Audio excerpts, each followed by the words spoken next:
ये कहानी एक छोटे से कस्बे बहराइच की है।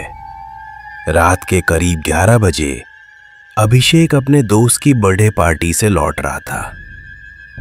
बाइक की स्पीड हल्की थी और सड़क सुनसान, बिल्कुल वीरान। तभी उसकी नजर रोड पर पड़े एक नींबू और 7 मिर्च पर गई। अभिषेक, ये किसी दुकान ने तांत्रिक बुरी नजर से बचने को डाला होगा, पर हंसते हुए बाइक से उस पर चढ़ा गया।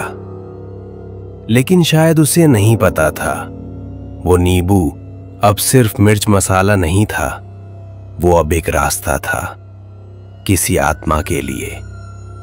अगली सुबह अभिषेक की मां ने देखा उसके कमरे में नींबू पड़ा था, वही कटा हुआ, सूखा हुआ। पर यह कैसे हो सकता है? नींबू तो सड़क पर था। अभिषेक ने कहा, मम्मी मैं खुद लाया थोड़ी ना, अजीब मजाक है। मां ने कहा, उससे छेड़खानी नहीं करते बेटा, वो बंधा हुआ होता है। पर तब तक देर हो चुकी थी। उस रात अभिषेक की नींद टूटी। किसी के चलने की आवाज थी, जैसे कोई बिना चप्पल के कमरे के अंदर। उसने उठकर देखा, कोई नहीं, लेकिन दीवार पर एक काली परछाई थी जो धीरे धीरे उसकी ओर आ रही थी। और तभी बिजली चली गई।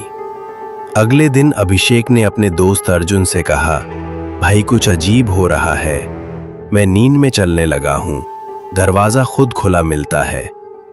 और ये देख, ये नींबू मेरे तकिए के नीचे था। अर्जुन घबरा गया, बोला, तू उस नींबू से टकराया था ना रास्ते में? अब समझ, किसी ने वो नींबू बांधा था किसी आत्मा को, और तू उसे तोड़ लाया। अब वो आत्मा खुल चुकी है और वो तुझसे बंध चुकी है। अभिषेक की तीसरी रात उसकी जिंदगी की सबसे डरावनी बन गई। रात के 2:36 फिर नींद टूटी। दरवाजा खुला था और वहां एक लड़की खड़ी थी, सफेद साड़ी में, बाल भीगे हुए और चेहरा अध जला। तूने मुझे आजाद किया है, अब मैं तेरी जिंदगी में रहूंगी हमेशा। अर्जुन ने एक तांत्रिक से बात की। वो बोला, ये आत्मा कभी इंसान थी, किसी ने उसे तंत्र में बांध दिया था। वो तब तक शांत थी जब तक उसका नींबू टूट नहीं गया। अब वो किसी को खोज रही है जिसमें वो समा सके, और उसने तुझे चुना है। अर्जुन और अभिषेक ने मिलकर वो नींबू और मिर्ची फिर से वहीं जाकर रख दिए जहां से सब शुरू हुआ था।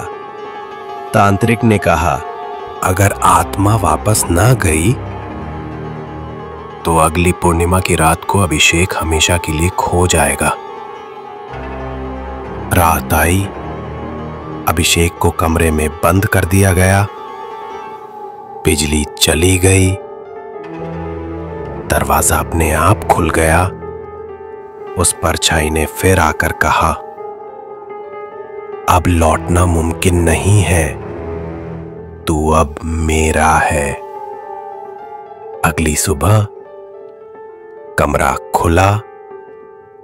अभिषेक बेहोश पड़ा था, पर उसकी आंखें अब उसकी नहीं थीं। और तभी फोन बजा। दूसरे छोर से आवाज आई, हेलो, मैं अर्जुन बोल रहा हूं, मैं अभी रास्ते में हूं, अभिषेक के घर आ रहा हूं। मां बोली, पर अर्जुन तो रात 2 बजे से अभिषेक के साथ ही है, कमरे में बंद था। तो फिर जो अर्जुन के रूप में कमरे में था, वो कौन था? कुछ चीजें तंत्र के लिए बांधी जाती हैं, अगर उनसे छेड़खानी करो तो वो आत्मा सिर्फ आजाद नहीं होती, वो खुद को तुम्हारे अंदर बसा लेती है। और तब नींबू से निकला डर हमेशा के लिए तुम्हारे साथ चलता है। उत्तर भारत के कई हिस्सों में नींबू मिर्च का टोटका आज भी किया जाता है। ऐसा माना जाता है कि अगर कोई उस पर पैर रख दे या उसे उठाकर फेंक दे तो वो आत्मा जिसे बांधा गया होता है उसे जुड़ जाती है। ये कहानी उसी लोक मान्यता से प्रेरित है।